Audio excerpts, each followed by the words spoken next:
प्यारे बच्चों, आज हम जानेंगे मिट्टी के प्रकार यानी सॉइल टाइप्स और मिट्टी के गुण प्रॉपर्टीज ऑफ सॉइल। इसके लिए आप चैप्टर 9 के आर्टिकल नंबर 9.3 और 9.4 को ध्यानपूर्वक पुस्तक से पढ़ें और हमारे साथ साथ समझें। हमने ये जान लिया है कि शैलों चट्टानों के टूटने से मृदा बनती है। इसमें बालू और चिकनी मिट्टी होती है। इन शैल कणों व ह्यूमस के मिश्रण को ही मृदा या मिट्टी कहते हैं। The mixture of rock particles and humus is called the soil. Living organisms, bacteria, plant roots and earthworms are also important part of the soil.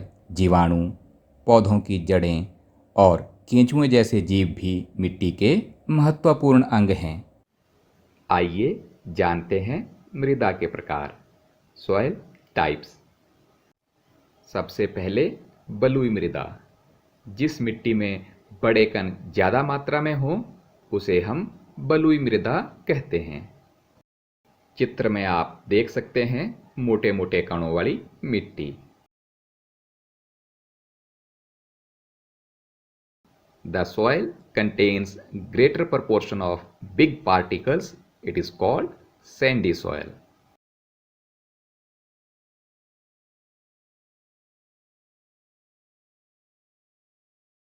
Mrunmayee मृदा।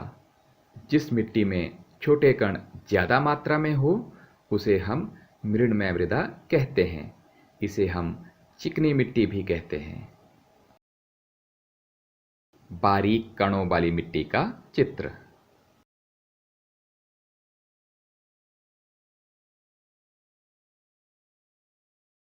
If the proportion of fine particles is relatively higher, then it is called clay soil.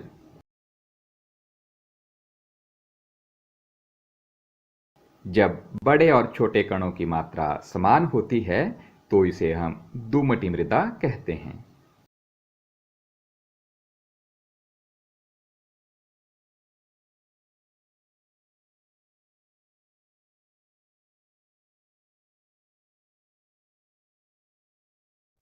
If the amount of large and fine particles is about the same, then the soil is called loamy soil.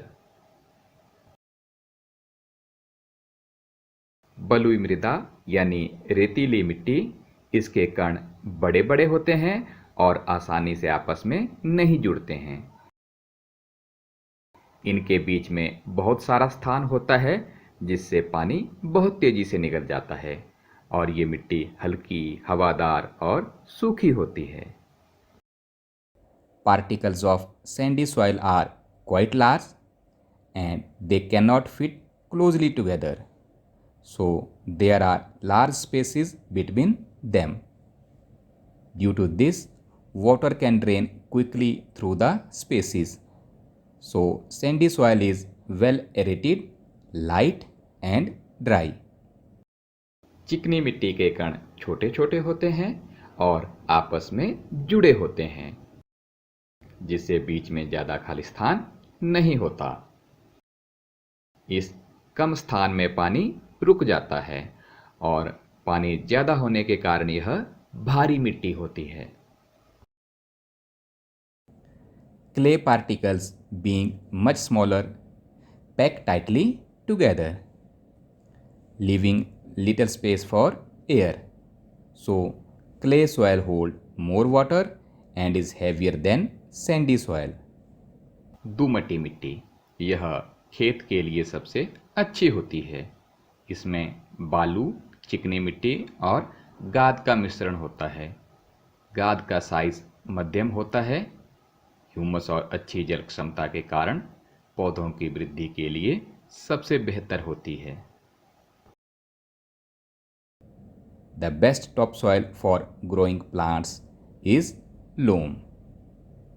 Loamy soil is a mixture of sand, clay and silt. Silt occurs as deposit in the river beds and its size is between sand and clay. Due to humus and good water holding capacity, it is best for the growth of plants.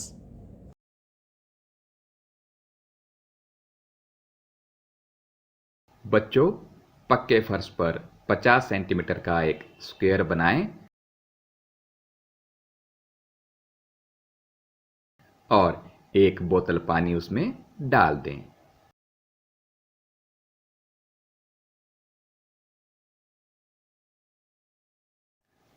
आप देखेंगे फर्श के ऊपर डाला हुआ जल वर्ग से बाहर बह गया है और अवशोषित नहीं हो पाया।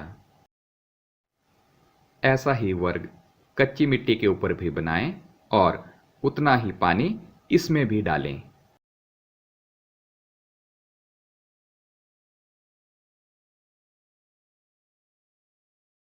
सारा पानी मिट्टी में अवशोषित हो गया है। अंतःस्रवण की दर, परकोलेशन रेट, यानी मिट्टी में से पानी कितना गुजरता है या कितना रिसता है।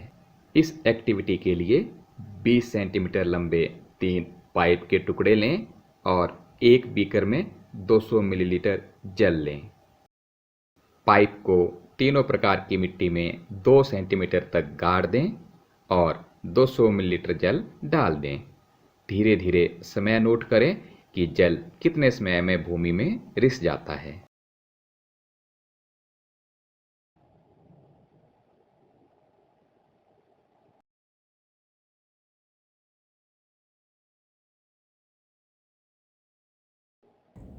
आप देख रहे हैं सैंडी सॉइल यानी बलुई मिट्टी में 200 मिलीलीटर पानी को जमीन में रिसने के लिए 40 सेकंड का समय लगा। अब पाइप को लोमी सॉइल यानी दोमटी मिट्टी में गाड़ दें और 200 मिलीलीटर पानी डाल दें। अब पानी के रिसने का समय नोट करें। इसी तरह चिकनी मिट्टी यानी क्लेई सॉइल में भी नोट करें।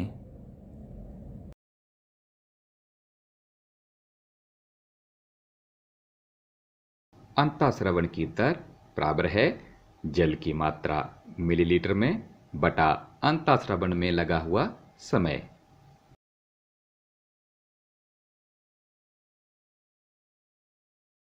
Percolation rate is equal to amount of water in millilitre upon percolation time in minute. Sandy soil के लिए अंतःस्रवण की दर बराबर है 200 मिलीलीटर पानी और उसे रिसने में लगा 5 मिनट का समय, मतलब 40 मिलीलीटर पानी 1 मिनट में जमीन में रिस जाता है। It means 40 milliliter water is being absorbed by the soil in 1 minute, which is its percolation rate, 40 milliliter per minute.